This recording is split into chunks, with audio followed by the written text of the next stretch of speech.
Good morning, good afternoon, and thanks so much to everyone for joining us for the second webinar presented by the Jewish Women's Alliance. My name is Tamara Bronstein of WJC's New York office, and I'm very glad to open today's event in honor of International Women's Day and to introduce to you Marie van der Zeel. Marie, who specializes in employment law, was elected as only the second woman since 1760 to be president of the Board of Deputies of British Jews. She served in this role for 2 terms and has played a leading role in defending and protecting the UK Jewish community, including playing a crucial part in the fight against anti-Semitism in the Labour Party. She's a former vice president of the WJC and has been our Commissioner for Gender Equality and Inclusion since November of 2022, and we're so very glad to have her. Marie, may I hand over to you? Oh, thank you. Thank you, Tamara. It's really good, friends, to have all of you with us. And of course, the World Jewish Congress is the leading organization that connects and protects Jewish communities globally around the world and in more than 100 countries. And we've been very, very proud to launch the Jewish Women's Alliance, the JWA, last month. This is a new initiative. And the idea is to forge a much stronger sense of connection and empowerment by all women across the globe, and particularly in the WJC family. We want to make sure that issues of gender, inclusion, and leadership are promoted. And we've been having this wonderful speaker program. And of course, it's spearheaded by our fantastic women, which gets me on to Katerina. I'm going to hand over to you so that you can introduce Melora. And I want to thank you, Katerina, for all of your involvement, and thank you for making sure that you have put the time into this to have such a wonderful interview. Over to you. Thank you very much, Marie, and good morning, everyone. Good afternoon or good evening, according to where you're currently located. Thank you all for joining us today for this really, really exciting conversation. I'm really, really grateful that we're having an inspiring guest with us for our special Post-International Women's Day event. Today, we're here to talk about the challenges that women face in professional advancement, especially women from underrepresented backgrounds, and what can be done to really foster change. So while progress has been made, the reality is that many women still encounter barriers every day, whether it's being overlooked for opportunities, having to work twice as hard for the same recognition, or navigating environments that were not built with them in mind. So this is why I'm extremely honored to introduce Melora McCullough. Melora is an attorney with over 15 years of experience representing Fortune 500 companies, financial institutions, and individuals in complex legal matters. But beyond her legal expertise, she has been a driving force in the fight for diversity, equity, inclusion. From serving as Director of Diversity and Inclusion at a major law firm to working on initiatives that increase opportunities for minority lawyers, Melora has dedicated much of her career to breaking down barriers and opening doors for others. Today, she will share her own experiences, what it's like to navigate the legal field as a Black woman and the challenges she faced, and how she persevered. We'll also discuss what real change looks like and what we can all do about it, individually and collectively, to create a more inclusive and equitable workplaces. Lastly, I would like to remind you all that after Melora presentation, you're warmly welcome to ask questions anytime using the Zoom chat function. So Melora, thank you so much for being here with us. Over to you. Thank you so much, Katerina. I would like to begin, of course, by also offering my greetings. A good morning to those of you joining us in the US, and of course, a good afternoon or a good evening if you are in Europe or Israel. Let me start by thanking Marie van der Zeel, the WJC Commissioner on Gender Equality and Inclusion. I would also like to thank Tamara. I'd like to thank Lauren. I'm so sorry that you couldn't be on screen, but I'm so happy that you're here, even though you're not feeling well. And of course, I'd like to thank Katerina, as well as the Jewish Women's Alliance, for inviting me to speak today. It really is an honor to be here. I do have some notes, so if you see me, my eyes, it's okay. But it's a long, kind of a the remarks are a little bit long, so I think it might be helpful to do it this way. So nonetheless, when I started thinking about what I wanted to share with you today, I kept coming back to three things: visibility, voice, and value. What it means to be seen, to be heard, and to be taken seriously in professional spaces. Because as women, most of us have had those moments when we wonder if we're being judged differently than our male colleagues, when we're talked over, second guessed, or underestimated in ways that our peers aren't. And when we feel like we have to walk a tightrope, balancing confidence with likability, assertiveness with approachability, challenges our male peers rarely ever encounter. I know I've had those moments, and I want to talk a little bit about what I've learned from them. But first, I'd like to share some of my story. Many of us are here, many of us are where we are today because of strong women in our lives, women who served as our first role models, cheerleaders, and our biggest supporters, who shaped us, challenged us, and refused to let us live up to anything less than our full potential. For me, that woman was my grandmother. She left Utah, Alabama for Buffalo, New York during the Great Migration, a time when millions of Black Americans moved from the rural South to cities in the North and West in search of better opportunities. A cosmetologist by trade, she was also fiercely independent. After my grandfather passed away when I was a toddler, she took on the responsibility of raising me and my siblings, her 4 oldest grandchildren, and she did it all on her own. My grandmother actually valued her beauty school education so much that she kept her cosmetology license until late in until late in her 80s. She was almost 90, so I'm trying to get the right number. But she kept it current. And I used to tease her, "Grandma, pin curls are so over. No one wants pin curls anymore." Though her longtime clients who'd been with her for decades, I mean, if I'm being honest, they probably didn't have anywhere else to go, but they might beg to differ. But otherwise, for me, the pin curls were not working. And the same way that she refused to let go of her license, she made sure that I held on to mine. We actually made a deal. As long as she kept renewing hers, I'd keep renewing mine, even if I didn't practice law anymore. Because for her, having a license wasn't just about a job. It was about security. It wasn't just a piece of paper. It was her livelihood. And in many ways, my path was actually shaped by her determination, her strong work ethic, and that unwavering belief in education.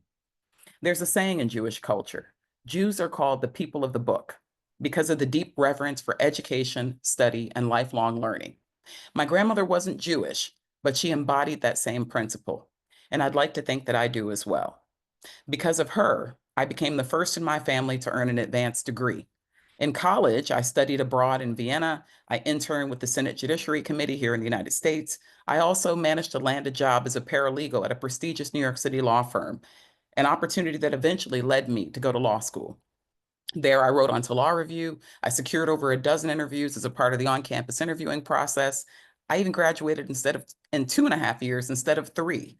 And I even managed to pass the bar on the first try. On paper, it really did look like I'd done everything right. And for a minute, I thought I was ahead of the curve. But when I got into big law, I realized that I was playing catch up. As the expression goes, I was playing checkers when everybody else was playing chess. I found myself immersed in a world that didn't feel built for me, a world with its own language, unspoken rules, and invisible networks. And I didn't have a playbook. Success wasn't just about doing the work, as it had been for so much of my life. It was about who you knew, who vouched for you, and whether you fit into a space that wasn't designed with you in mind. And I struggled. It felt a lot like that Sting song, Englishman in New York. I'm an alien. I'm a legal alien. I'm an Englishman in New York. But for me, I was a Black woman in big law. To make things even harder, nobody in my family had ever worked in a high pressure, high stakes environment, so I didn't have a blueprint. So I made mistakes. Everyone makes mistakes, but when you're not a part of the majority, every mistake can feel bigger. Like it's not just a slip up, but a reason for people to question whether you belong in the room in the first place. And even though I had the title of lawyer, that didn't mean that people always saw, respected, or treated me like one. I remember moments when I was spoken to in ways that made it clear that people assumed that I was less capable than my peers. Like the time when I was told, "You're all show and no substance." Now, in my defense, I was very committed to looking the part. I grew up watching way too much TV, and let's just say my fashion cues came less from actual courtrooms and more from television shows like LA Law. Or when a partner dismissed my entire work product because of a labeling error. He said, how am I supposed to have any faith in the rest of the document if you can't even get the title right? It was demoralizing, not just because of what was said, but because I knew that my white male colleagues weren't being scrutinized the same way. Moments like these reinforce that no matter how hard you work, some people will only see you the way that they want to. That's why it's so important to take up space, to use your voice, and to make sure that people know what you bring to the table. Because if you don't, they'll write your narrative for you. And this isn't just a Black woman's story. Jewish women experience this too. There's this double bind, one that I can imagine many of you may be familiar with. If we're too vocal, we're penalized. Yet if we stay quiet, we're overlooked.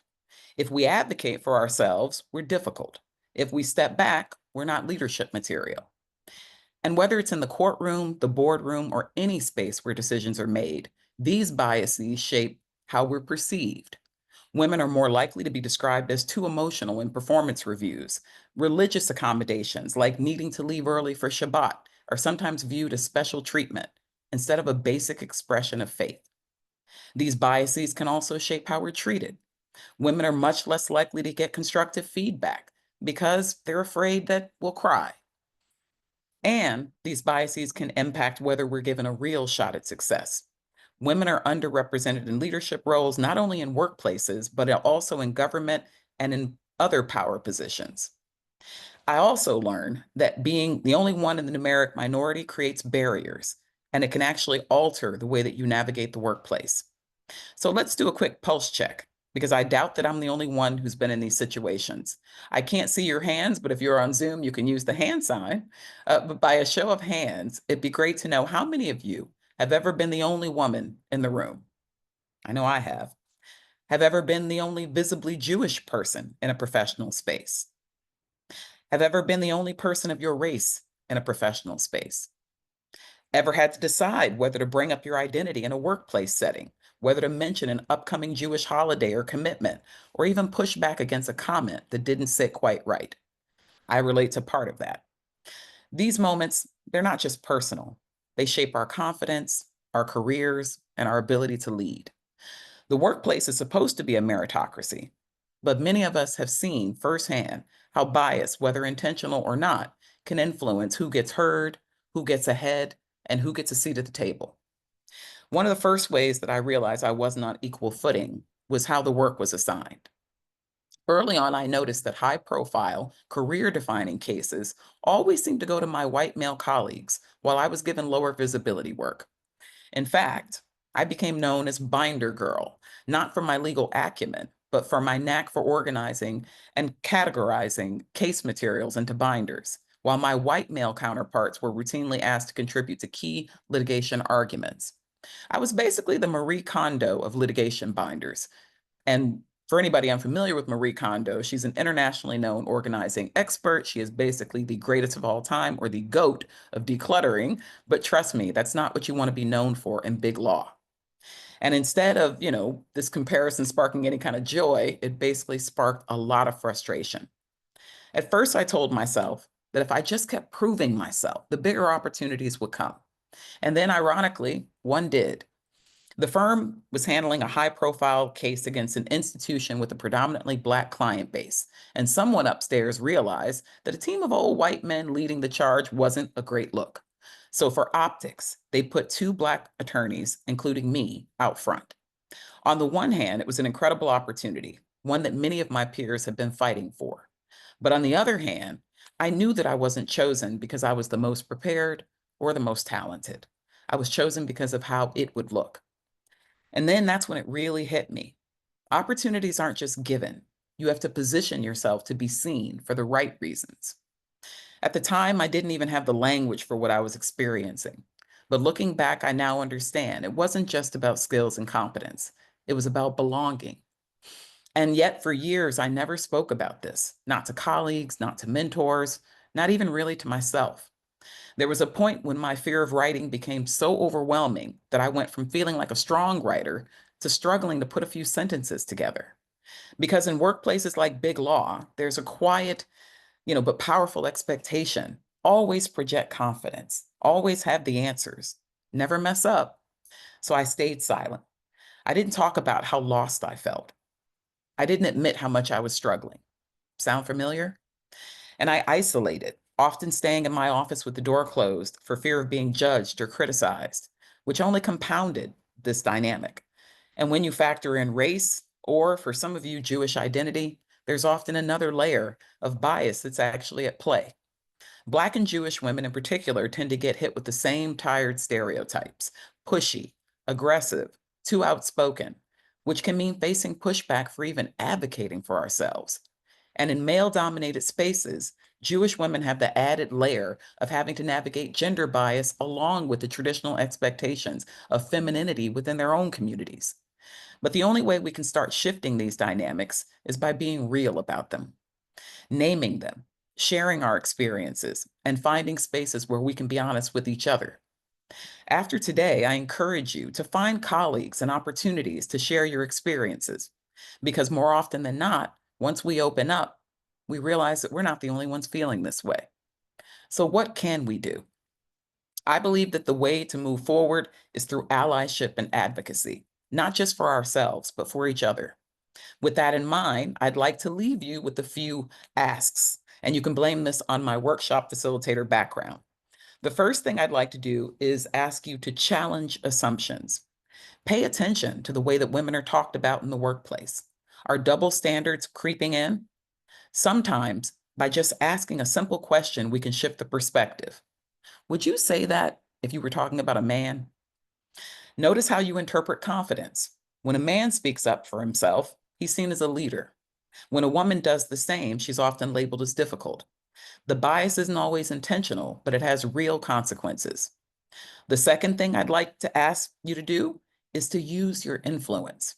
We all have a sphere of influence, whether we realize it or not. And if you're a leader, make sure that the women on your team are getting high visibility opportunities. You can identify 1 or 2 women that you can mentor or support. And if you're on a hiring committee, push for diverse candidate pools, not just because it's checked the box, but because diverse teams actually perform better. And finally, I encourage each of you to be an active ally. An ally is not something you can just say you are. It does require action. And borrowing from the famous subway campaign here in New York City, if you see something, or in this case, if you hear something, say something. If you hear a biased remark, it's important that you speak up, because silence, as we all know, speaks volumes. Make conversations about identity, whether it's racial, religious, or cultural, make them a natural part of the workplace. No woman should feel like she has to downplay who she is just to fit in.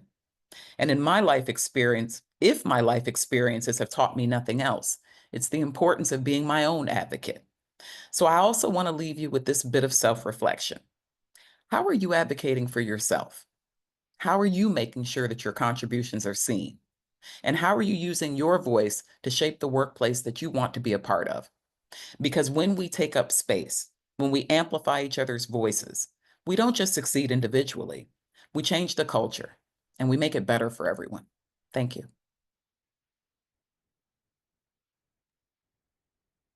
Thank you really so much, Malora. This is inspiring and I'm trembling. Thank you so much for sharing your experience and your story with us. So I'm sure we'll have so many questions to you because you gave us so many inputs and, so many things also to reflect on. First of all, I would like to remind to our spectators who is listening to please send us question in the chat. I will first start with a question that I have before going to the one of our audience. So you, hearing your stories, you still reinforces the idea that women must be their own strongest advocates in the workplace. Beyond self-advocacy, what essential tools or skills are needed to navigate these challenges, and how can someone help develop them? Well, I think having sometimes we talk about something called a board of directors, which is having individuals who basically represent mentors, maybe even in different aspects of your life. Because I find that at the beginning, remember I said that many of us have had those supporters, those cheerleaders. I think those individuals end up being really vital to our ability to navigate these spaces. So having, that, even though that's not a skill, it's an important thing to have, but having confidence is key, even when, you question yourself or you doubt yourself. I think that also, having the ability to communicate clearly is a very important skill as well. Not always easy. And yeah, I mean, yeah, having confidence and the ability to communicate clearly and having those individuals, I think that can be a really helpful thing to have to be able to navigate these things. Hopefully that was clear. No, you were. And thank you so much for your answering. And definitely, having your perspective coming from such a well-experienced woman, I think it's very insightful for all of us, with youngest at the beginning of our career, as actually I am myself. So we are truly lucky to hear your question, like hear your replies. So we got the first question. It says, women are acknowledged to be excellent leaders, yet still underrepresented in leadership positions everywhere, whether in boardrooms or government offices, as you pointed out in your talk. What more do you think we as women can do to take up more space?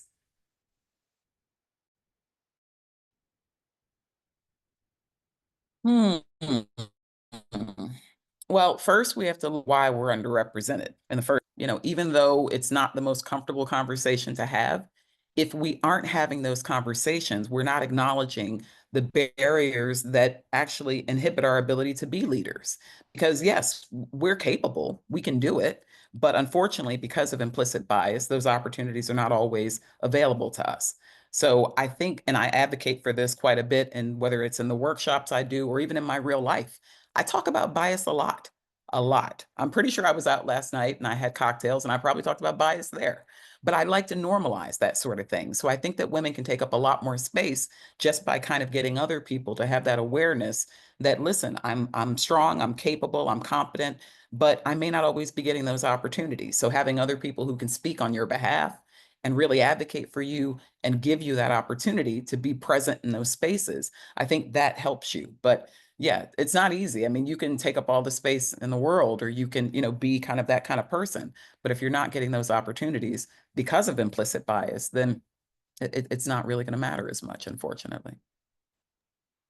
That's right. I think that's a great lesson for all of us, that we are aware of many problems that we have and, bias that are happening in society, and normalizing them, kind of, not talking about them, we're normalizing them. So we should be actually the first one to put them out there in the light and make sure that, because I think many other people, especially male, colleagues in the workplace, that it's let's say the main thing we're talking right now, many don't even realize because they never experienced it. So if we are not the one, unfortunately, pointing them out, they would probably never even realize that.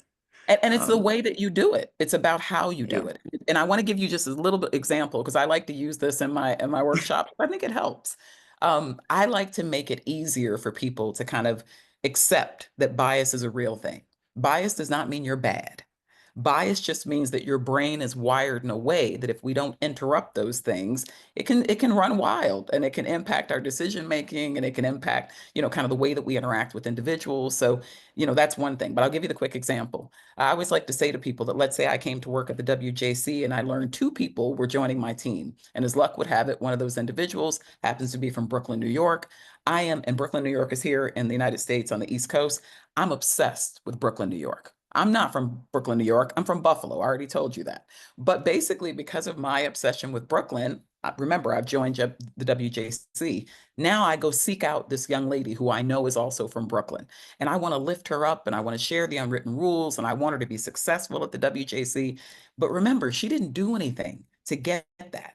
That's my affinity. That's my excitement about Brooklyn. She just happened to live there. So you can take that same example and you can use that in so many other ways, whether that's bonding over education or men bonding over, some of the things that they bond over. People don't even see how many opportunities are either lost or gained due to that, either lack of connection or connection. So I think that just recognizing, wait, something else may be going on here. So I think that acknowledgement I think that's a way to make it a little bit easier. Thank you so much for sharing it. This is actually very, very interesting. And I think we can kind of all apply it in our own reality, you know, to our own bias from where we are or where we're from or in our birthplace. So that's actually a very good, very good example. I like that. I've used that before, and people are like, "Oh, wait, I do that," and it's okay. Yeah, It's okay. right. And since you just mentioned WGC in this case, I really like the parallel also in your chat when you draw the, you know, the comparison between the situation of Black women and Jewish women on the workplace. So would you say this holds true for also older workers or member of minority groups as well, and, you know, in any kind of minority in different backgrounds as well? Well, I think that to the extent that individuals haven't had exposure to different backgrounds or people from different backgrounds, that's where these things can kind of creep up. Where instead of, taking the person, letting them tell you who they are, we decide who they are. Because usually that's based on assumptions, stereotypes, and the more limited our experience and our exposure, the more likely we are to actually do that. So I think it can apply to any underrepresented group in the sense that if you're operating based on these stereotypes about those individuals rather than the truth about their culture, their experience, the things that shape who they are and how they operate in the workplace, then yeah, you're much more likely to do that. And I think a great example of that, I have been struggling with the idea that I'm 55 years old. I think it's ridiculous. And in fact, most days I don't feel like I'm 55 years old. So, the idea that people look at me and think they know something just based on my age, they would be so wrong. They'd be wrong about all of it. So I think that that's something that travels into the workplace as well, is that if there's a belief that, you're not as savvy with technology because of an age, or if you're young and they figure you don't have a perspective, or Katerina, if your voice doesn't carry as much weight because you're, less tenured within the organization, all of those things, that's somebody else making that determination, as opposed to letting you show them who you are. So I think that would be my biggest, ask of all, really, is don't judge a book by its cover. Let people reveal themselves to you and then take advantage of, the skills that they present. That's amazing. Thank you for sharing this, life bites. Really appreciate it. So we had another question from the audience.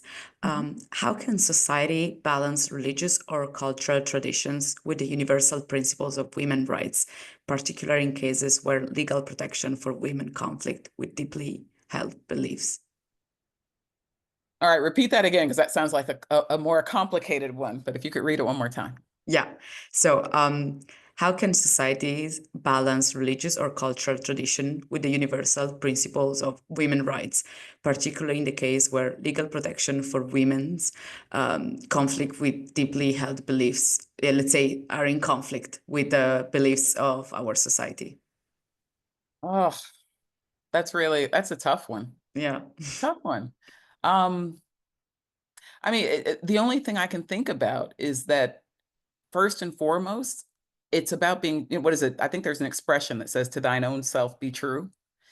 You have to always make sure that, while you don't necessarily have to scream, your cultural, what do you call it? Cultural traditions. And, you don't have to put them on 1,000% display, if you will, at all times. But at the same time, remember I said, I wouldn't ask anybody to hide any parts of themselves in order to kind of fit into these environments. But I do recognize that there are challenges involved. But it's hard. I mean, I don't know that I have a great answer for that, unfortunately. I mean, I think it's, you try to find the right balance. I mean, again, that's a really hard one. So I wish I had more insight about that one. But I think, I don't know, for myself, I have spent a lot of time in environments feeling as though I had to not be me, and I had to code switch, and I had to change the way I spoke or the way I behaved or the way that I interacted or even some of the music. I mean, one of my coworkers gives a great example of not playing certain music in the office when he was working in law firms because he was concerned about how he would be perceived. And in my case, and this is a little bit off the topic, but I think it's somewhat, it's helpful, I think. I became obsessed with Barbie dolls. And, I always loved Barbie dolls. And one of my first jobs, I was right upstairs from this big toy store that had the most amazing Barbies I've probably seen in my life. So I bought them, and I bought a few of them, and I put them in my office. And somebody actually said to me that I should take them down because people wouldn't take me seriously if I had dolls in my office. Now, these are like collector items, by the way, collectibles almost. So, but it was this sense of, I can't do what I want to do, or I can't be who I want to be, or I can't present myself the way that I want to. And that's mainly because of other people. So it's hard for me to think about what a balance looks like, except, I mean, like to believe that you'll know it when you feel it or when you find it, but that very well may not be the case. So I apologize for not having a better answer for that question, but it's challenging. I mean, it really is. Absolutely. And it's challenging, especially, I think, when, sometimes it comes even from your own cultural traditions of your people. And that's even more challenging because you want to revindicate your identity, but at the same time, you want to vindicate yourself as a woman. So that's really, it's kind of an internal fight as well that you might have. Very true. Very true. I think about it because I kind of go up and down when it comes to this, because I think I tried the whole I need to present a certain way as a woman, and it wasn't true to who I was. And I found out that I have kind of masculine qualities about me, I have feminine qualities about me, and I love all of it, Yeah.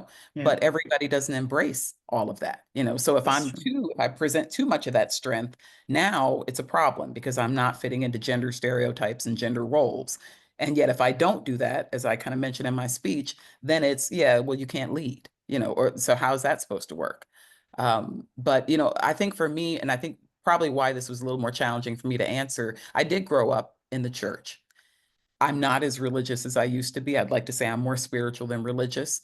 So I've been very fortunate, at least, in more recent years, not to have to try to navigate that. So I still navigate cultural aspects, but religious, and then, how that fits with, the legal landscape, I haven't had to deal with that quite as much. So I've been fortunate that way. Thank you. No, that's really true. So we had another question from the audience. First of all, they are thanking you for joining us today. So at a time in which there is a significant pushback against inclusion efforts in the workplace, whilst there is a simultaneous increase in workplace discrimination, how do we build coalition in the workplace to increase our resilience? And they send you strengths from the UK as well. I think that was cute to add. So I want to restate it just to make sure I understand. Given the pushback against inclusion that we're seeing at the moment, how can we build coalitions? Is that the gist? Yeah, mainly they state like how it's interesting that at the moment there is a great pushback against inclusion, and DEI initiatives, but at the same time there is a great increase of discrimination as well. Yes. So how do we build coalition in this scenario, which is definitely not the best scenario? How do we increase our resilience? Very true. Very true. I think that in terms of building coalitions, and we found this to be helpful, is looking at it as it's not just a Black woman's issue, or it's not just a Jewish woman's issue, or it's not just an LGBTQ issue, I think it's recognizing that intersectionality and finding the commonalities in our experiences that can help us to be better advocates for one another and to really build the coalition that you talk about, because we are, of course, much stronger together than we are apart. But I think that what can tend to get in the way sometimes is this belief that it's our differences that define us. And that's just simply not true. And I think that what I've always found with time is that the more I've talked to people, the more I figured out that we have so much more in common than we have, that are different. And it's not even that hard to find commonalities. I mean, I use humor somewhat often, so bear with me. But I was doing a workshop and I had a group, and one of the activities we were doing, I asked them to find commonalities with the people who were sitting at their table. They only had a limited amount of time to find commonalities. Now, when I tell you that within about 2 minutes, maybe 3, one of the groups had figured out that pretty much the entire table was lactose intolerant. I have no idea how they figured that out. None. But it's a human experience, right? So I think that the more people talk to one another, they go, wait, you experience that, or your bubby, does that, or your family is this way, or this is how your holidays are celebrated. Or so I go at the base level of finding the humanity that we have with each other and then building up from there. I think that the challenge that exists now against, or, the issues we're seeing with respect to inclusion, I think people are afraid because things are changing and things should be changing. I mean, here in the United States, I mean, the way that things have been going on, and in terms of the levels of discrimination and what's happening in the workplace, these have been big issues. And we saw a lot of this stuff looking like, we were reaching a tipping point, and seeing past all this in 2020 with the murder of George Floyd. But unfortunately, what we've also seen is that about every 50 years, when people make progress, there's this enormous backlash and pushback because it's about it. I think it represents a threat, kind of to the powers that be or the status quo or however you want to put it. So I think that all of us together, recognizing that there's something at stake for all of us, it's not just, oh, they're coming after me. It's all of us. And it's the fact that once you recognize, wait, I am not just, let's say, Black, I am not just a woman, or I am not just from, Buffalo, from a poor background, or I'm not just somebody who went to this school. I'm all these things, as are many of us. So I think that's one of the keys, is that finding that commonality, finding the humanity, and then capitalizing on that, to figure out what is it that we can do together to move forward. That's the path I think I've chosen with the work that I do, particularly. Yeah, and I would say this can also be kind of summed up with not only in that sense of speaking about identities and the intersectional identities, but also with allyship, which you definitely already mentioned. So could you just describe your own experiences with allyship? Have you ever had like male mentors or male colleagues that spoke up on your behalf in your, your career path? Yes. And in fact, it's funny because I think we talked about this when we, in our pre-session, but what it took for me to get out of Binder Girl was exactly that. It was it was a Black man actually who was a partner. And he was one of the people that was on that case I mentioned, that they put our faces forward in connection with this client. And it was him. He was the one who had to basically be my voice in those rooms when I wasn't present. And it took a lot, because I think what would happen is he would keep, he would tell people like, no, I think she's this, or I think she's that. And he would say very positive things. But then they would say things like, well, if you think she's so great, then you should work with her. Or why don't you do this? Or why don't you do that? And I think he realized that it wasn't enough just to talk about it. It was about that element of sponsorship as well. So I think that my experience with allyship has been that in the beginning, I think I had a lot more male mentors or people that I went to than women. And some of that had to do with the spaces I was in, and some of it had to do with what I was comfortable with. But yeah, I mean, I don't know that I even knew that I called them that at the time, because I didn't have words. When I was when I first started off in law firms, I don't think I knew very much about allyship. I just knew that I needed people to be able to speak up for me, or I knew that I needed to have individuals who I could go to and express my fears and my frustrations and my concerns, and and also just sharing best practices with one another. So yeah, I was fortunate to be able to do that, even if I didn't have a name for it, or have that experience. Yeah. So I think in that sense also what we have understood in this like time together is that it's very important to have not only role models but someone that uplifts you and supports you. So in your case was first your grandmother, and then also your partners and in the law firm.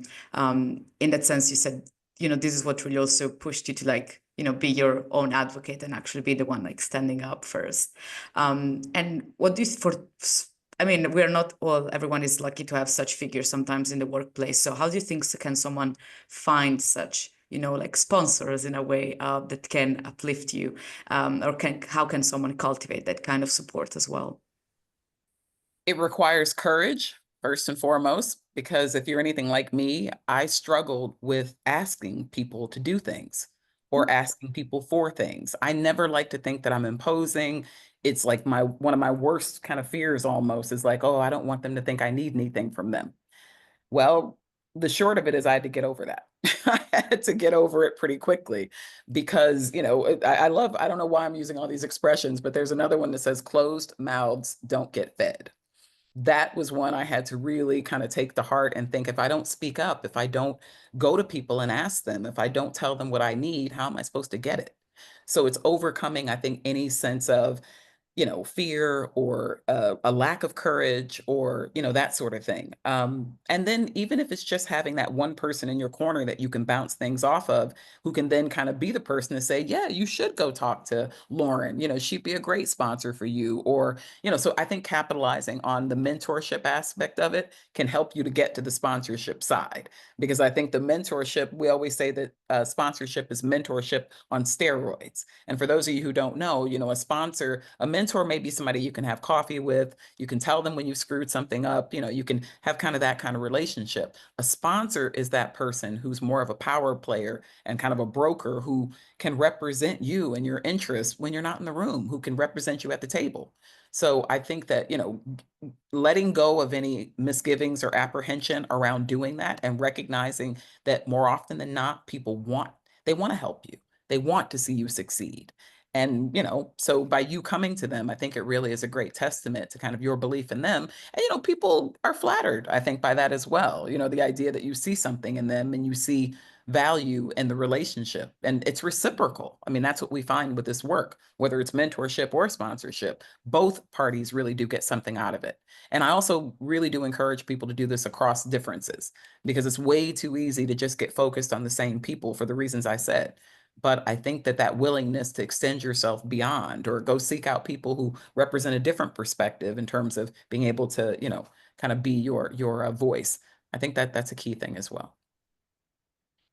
Thank you so much, Malora. So we have time for one last quick question. Fast. Yeah, that was so fast. I love this conversation. So just, to wrap up, what would you say is the biggest challenge that face women in the workplace that men typically do not? Assumptions and stereotypes. Yeah, assumptions and stereotypes. Because, I mean, when you're working in predominantly male spaces and people think they know, and I want to think of it this way. We don't leave our personal or our home selves at home. We bring them to work with us. So to the extent that at home, whether that's in your religious circles, whether that's in your, your home life with your family, or whether it's, how you volunteer your time, if you have a certain belief about who women are and how they should behave, that doesn't change when you come into the workplace oftentimes, even though, we encourage people to do that. So I think that people thinking that you are not capable, or thinking that you're not able or up to the task, or remember I gave the example about, I'm not going to give this person feedback because I'm afraid, she'll cry. Maybe she will, maybe she won't. But at the same time, holding that person back or not giving them critical feedback that's needed so that they can advance, you're not helping them either. So I think, there needs to be less of this protectionist, if that's even a word, this protectionist sense around women, as if we're somehow fragile and, have to be looked after that way, and recognizing that we're strong, we're powerful, we have a voice, we have a perspective. And very often, once we get involved, things get done. And they oftentimes get done better, if I'm being honest. I agree. That's just my bias speaking. That's a But yeah. positive word. Yeah. So thank you so, so much, Malora. Our time is up, unfortunately, but I think this conversation could have been going on for hours, honestly. Thank you so much also everyone that participated with your questions. Now for the final conclusion, I will pass over to Marie. Thank you so much. Thank you, Katerina. Malora, what a fantastic interview. I personally have loved listening to you. I can associate so much with what you say: unconscious bias, stereotypes, only woman in the room, and of course, we get the job done. So wherever we are, whatever our divides, wherever we are in the world, we clearly as women have got common issues to face. And it's been a pleasure getting to know you. We hope that we will stay in touch with you. I'd love to work with you. You're always so cheerful as well. I think that's really important to have such a positive attitude. And to the World Jewish Congress family, wherever you are, we've really enjoyed you joining us today. We look forward to seeing you soon. If you've got ideas for future speakers, there's anything else you want us to cover, please get in touch with us. We really have enjoyed this very special time together. And wherever you are, Purim Sameach. I hope that you will have some good parties and some Hamantashen later. I love Hamantashen. Thank you. Thank you. Thank you. Bye. Thank you.